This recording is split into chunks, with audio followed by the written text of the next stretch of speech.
სასამართლოს დიდ შენობაში მელვინსკის საქმესთან დაკავშირებით სხდომაზე შესვენების გამოცხადებისას პროკურორებმა და სასამართლოს წევრებმა თავი ივან ეგოროვიჩ შებეკის კაბინეტში მოიყარეს. საუბარი ყველასთვის ცნობილ კრასოვსკის საქმეზე დაიწყო. ფეოდორ ვასილევიჩი დაბეჯითებით ამტკიცებდა, ეს საქმე არა განსჯადიაო. ხოლო ივან ეგოროვიჩი თავის აზრზე იდგა. ერთადერთი, ვინც კამათში არ ჩართულა, პეტრე ივანოვიჩი იყო.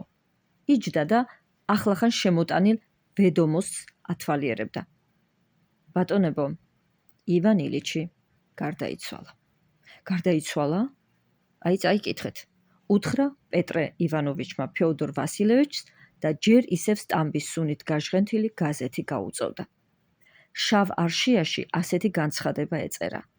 პრასკოვია ფეოდოროვნა გოლოვინა ნათესავებსა და ნაცნობ მეგობრებს მიმდინარე 1882 წლის 4 თებერვალს მწუხარებით აუწყებს საყვარელი მეუღლის სასამართლოს პალატის წევრის ივან ილიჩ გოლოვინის გარდაცვალებას. გამოსვენება პარასკევს ნაშუადღებს. ივან ილიჩი, ვინც აქ შეკრებილი ბატონების ამხანაგი იყო და ყველას უყვარდა, უკვე რამდენიმე კვირაა ავადმყოფობდა. ამბობდნენ რაღაც უკურნებელი სენის ჭირსო. სამსახურში ივან ილიჩს ჯერ ისევ თავისი თანამდებობა ეკავა, მაგრამ ვარაუდობდნენ, რომ მისი გარდაცვალების შემთხვევაში მის ადგილას შეიძლება ალექსეევი დაენიშნათ, ხოლო ალექსეევის ადგილას ან ვინიკოვი, ან შტაბელი. ამიტომაც, როგორც კი ივან ილიჩის სიკვდილის ამბავი შეიტყვეს, აზრი, რამაც ამ კაბინეტში თავმოყრილი თითოეული ბატონის თავში გაიელვა, იყო ის, თუ რა მნიშვნელობა შეიძლება ქონოდა ივან ილიჩის სიკვდილთან დაკავშირებულ გადაადგილებებს ან დაწინაურებებს პალატის წევრების ან მათი ნათესავებისთვის. ახლა ალბათ შტაბელის ან ვინიკოვის ადგილს დავიკავებ. ამას დიდი ხანი ამპირდებიან. ამ დაწინაურებით კანცელარიის გარდა დამატებით კიდევ 800 მანეთამდე მომიწევს. ამას ფეოდორ ვასილევიჩი ფიქრობდა. სასწრაფოდ კალიგულიდან ცოლისძმის გადმოყვანა უნდა ვითხოვო, იმას მაინც აღარ იტყვიან ნათესავებისთვის არაფერს აკეთებსო. ასე პეტრე ივანოვიჩმა გაიფიქრა. ხმამაღლა კი თქვა. რომ ვერ ადგებოდა ეს უკვე ვიცოდი, ძალიან საწყენია. მაინც ასეთი რა ავადმყოფობა სჭირდა. ექიმებმა ვერ დაადგინეს, უბრალოდ დაადგინეს, ოღონდ სხვადასხვანაირად ზოგი იმას ამბობდა, ზოგი ამას. ბოლოს რომ ნახე უკეთესად იყო. მეგონა გამოკეთდებოდა. დღესასწაულების მერე მასთან აღარ ყოფილვარ, ისე კი სულ ვაპირებდი წავალ ნახავ მეთქი. მაინც რა ქონების პატრონია. არ ვიცი, მგონი ცოლს უნდა კონდეს რაღაც, თუმცა რა ვიცი, ძალიან უმნიშვნელო. ახლა უნდა წავიდეთ, მივუსამძიმროთ, ისე ძალიან შორს ცხოვრობს. ესე იგი, თქვენგან ძალიან შორს. თქვენგან ხომ ყველაფერი შორია. აი ხედავ, ვერ მპატიობს მდინარის იქით, რომ ვცხოვრობ, თქვა პეტრე ივანოვიჩმა. შებეკს გაუღიმა და ლაპარაკი ახლა ქალაქის მოშორებულ ადგილებზე დაიწყეს. სამსახურში მოსალოდნელ გადაადგილებებსა და შესაძლო ცვლილებებზე, რომელიც შეიძლება ივან ილიჩის სიკვდილს მოჰყოლოდა, ახლო ნაცნობი სიკვდილის ფაქტმა, როგორც ყოველთვის, მოკვდა ის და არა მეო, მათ გულებში ერთგვარი სიხარულიც გააჩინა. როგორია მოკვდა ის, მე კი აი ცოცხალი ვარ.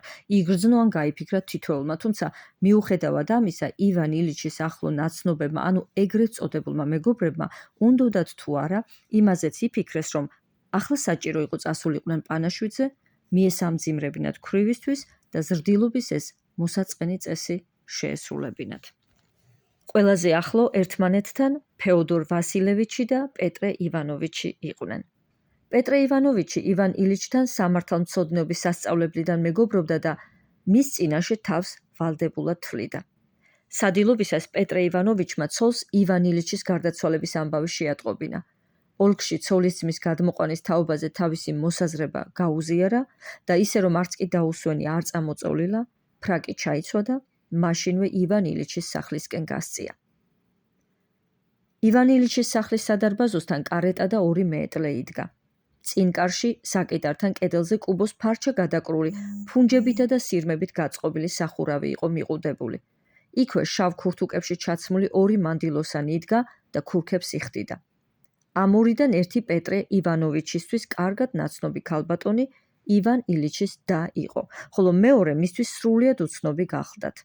კიბეზე ზევიდან პეტრე ივანოვიჩის სკოლის ამხანაგი შვარცი ჩამოდიოდა. პეტრე ივანოვიჩი რომ დაინახა, კიბეზე შეჩერდა და თვალი ისე ჩაუკრა, თითქოს ეუბნება: ივან ილიჩმა ეს საქმე უდრო-უდროს წამოიწყო, თითქოს ახლა მე და შენ მეტი საქმე არა გქონდესო. შვარცის ინგლისურ ბაკენბარდებიანი სახეც და ფრაკში გამოწყობილი მისი გამხდარი სხეულიც, როგორც ყოველთვის დახვეწილი და ზეიმური იყო, ხოლო სახის გამომეტყველება სერიოზული, რაც მის ფუქსავად ხასიათს არ ესადაგებოდა. თუმცა მის სახეს ჩვეული ლაზათი და მიმზიდველობა არც ახლა აკლდა. ასე პეტრე ივანოვიჩი ფიქრობდა. ის ორი ქალი პეტრე ივანოვიჩმა წინ გაუშვა და თვითონ მათ უკან ნელა აუყვა კიბეს. შვარცი არ ჩამოსულა ზევიდან და პეტრე ივანოვიჩი, რა თქმა უნდა, მიხვდა ასე რატომ მოიქცა. ეტყობა უნდა შევთანხმდეთ ვინტი ამ საღამოს სად ვითამაშოთო, გაიფიქრა. ქალებმა კიბე აიარეს და ქვრივთან ახლოს დადგნენ. შვარცმა მსხვილი ტუჩები მოკუმა, ორაზროვნად გაიღიმა და მიცვალებულის ოთახი მარჯვნივ არისო, ანიშნა თვალით პეტრე ივანოვიჩს. პეტრე ივანოვიჩი შევიდა მიცვალებულის ოთახში, მაგრამ როგორც ეს ყოველთვის ხდება, არ იცოდა როგორ მოქცეულიყო. ასეთ დროს მხოლოდ პირჯვრის წერა არ უშლიდა ხელს არასოდეს. აი, ის კი მისალმება და თავის დაკვრა საჭირო იყო თუ არა წარმოდგენა არ ჰქონდა. ბოლოს ამ ორ შორის საშუალო აირჩია. ოთახში შესვლისას პირჯვარსაც იწერდა, ცოტა თავსაც ხრიდა და რამდენადაც ხელებისა და თავის მოძრაობა ამის საშუალებას აძლევდა, ოთახსაც ათვალიერებდა. ორი ახალგაზრდა, რომელთაგან ერთი მგონი ივან ილიჩის ძიშვილი იყო, პირჯვრის წერით ოთახიდან გავიდა. მოხუცი ქალი გაუნձრევლად იდგა. ვიღაც უცნაურად წარბაწეული მანდილოსანი კი რაღაცას ჩასჩურჩულებდა. სერთუქში გამოწყობილი მხნე, დაუზარელი დიაკონი ყოველგვარი წინააღმდეგობრიობის გამომრიცხავი გამომეტყველებით ხმამაღლა რაღაცას კითხულობდა. ბუფეტის კაცმა, გერასიმმა, პეტრე ივანოვიჩის წინ ფრთხილად გაიარა. იატაკზე რაღაც მოაბნია და პეტრე ივანოვიჩმა უცებ ხრწნა შეპარული გვამის ოდნავი სუნი იგრძნო.